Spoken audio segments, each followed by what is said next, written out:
At mga kapamilya sa mismo, naku, kasama po natin, hinahangaan po natin. Kakaguest lang natin kay Jake Cuenca to promote My Neighbor's Wife. Isa pa po sa bida ng My Neighbor's Wife, Miss Carla Abellana. Yes. Hi! Hello po sa inyong lahat. Mga taga-DZMM. Wow. Hello Ayan. sa lahat ng mga taga-DZMM at sa lahat ng nakikinig. Naku, mabanggit ko lang, Carla, kamakailan lang, dumaan ka sa matinding pagsubok sa mga press-con din. At marami kang pinahanga doon. Ngayon naman, paano mo sila pahangain sa bagong endorsement mo dito sa MSE? Gosh, actually sabi ko nga kanina, I was discussing, ang daming paraan para, di ba, para maging endorser ng isang produkto or ng isang bagay. Pero ito, maganda kasi nagre-reach out kami sa mga kabataan.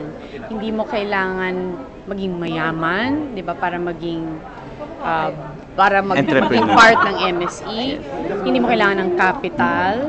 So, hindi lang yon, but MSE has a lot of products na ikagugulat nyo talaga. Hindi lang sa apparel, but they also have household products. So, gusto namin tumulong sa mga bata pa na hindi mo kailangan maging mayaman, hindi mo kailangan ng capital para sumali ng MSE. Ayan, naku, invite mo na rin yung mga At kahit fans. kami, talagang nakapag-sign up na rin kami. So, syempre, ini-invite po namin kayong lahat na mag-sign up na. Halika na, tara na, at sumama na ho kayo sa amin para kumita. Mahirap po kumita ngayon, but with the help of MSE, nako, siguradong kikita ho kayo.